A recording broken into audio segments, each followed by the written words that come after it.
In a small village named Ikuro, there lived a woman named Umesoma. She was a beauty to behold and a dream woman for every man. She was very kind and always smiling, and the villagers loved her. But behind those smiles were hidden pains and agony. Umesoma has been married to her husband Emeka for 7 years without a child of their own.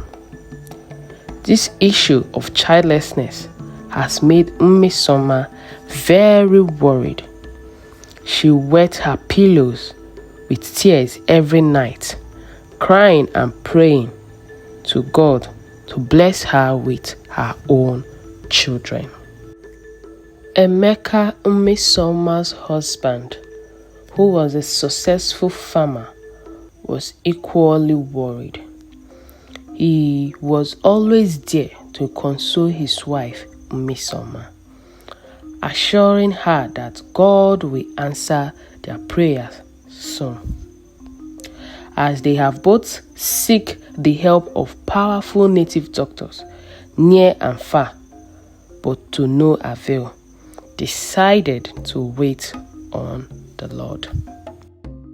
Umesoma and her husband were living in peace until things began to fall apart. It all started when Umesoma became friends with Amaka. Umesoma met Amaka at the village stream. They exchanged pleasantries and from there became friends.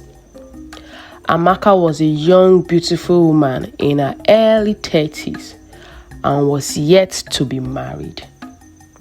She started visiting Umesoma often in her home, and their bond became stronger.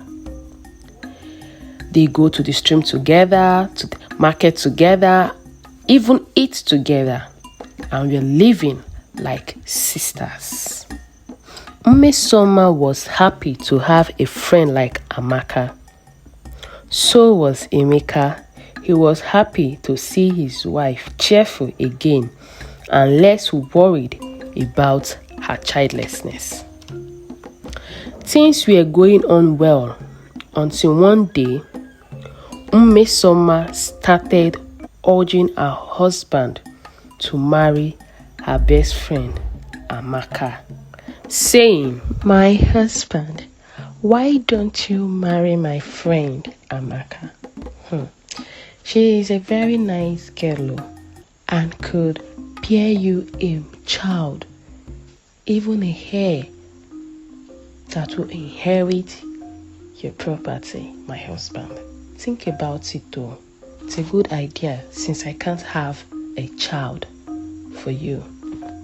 Emeka insisted, saying he wasn't ready to have a polygamous family.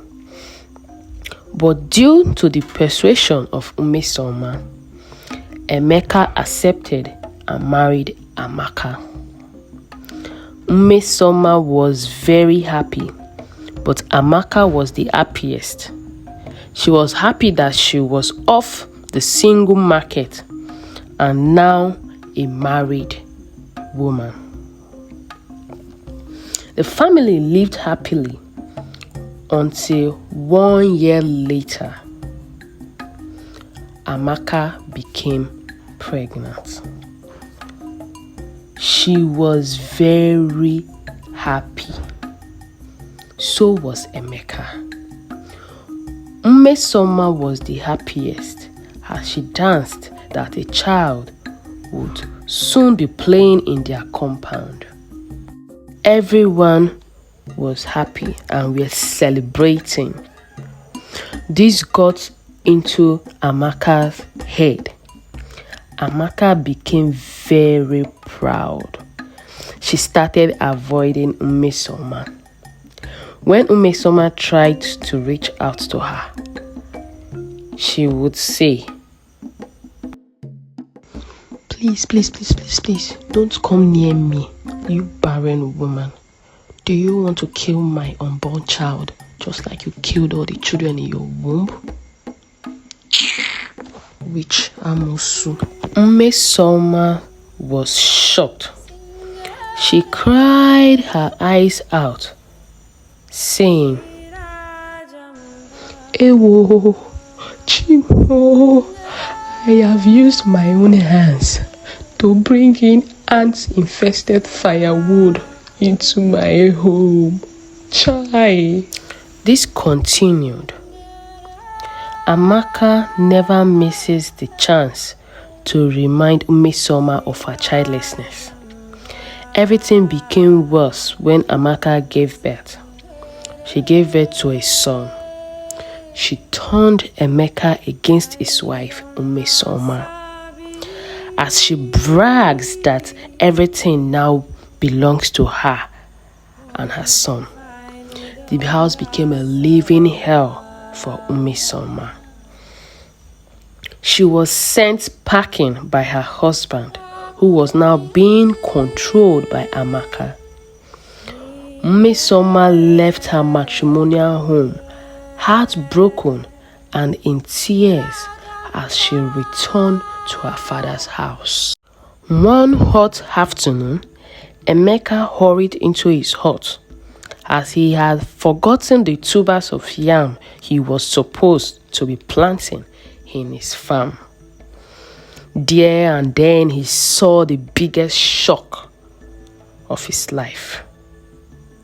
He met his wife Amaka on their bed with a man who happened to be the village palm wine tapper.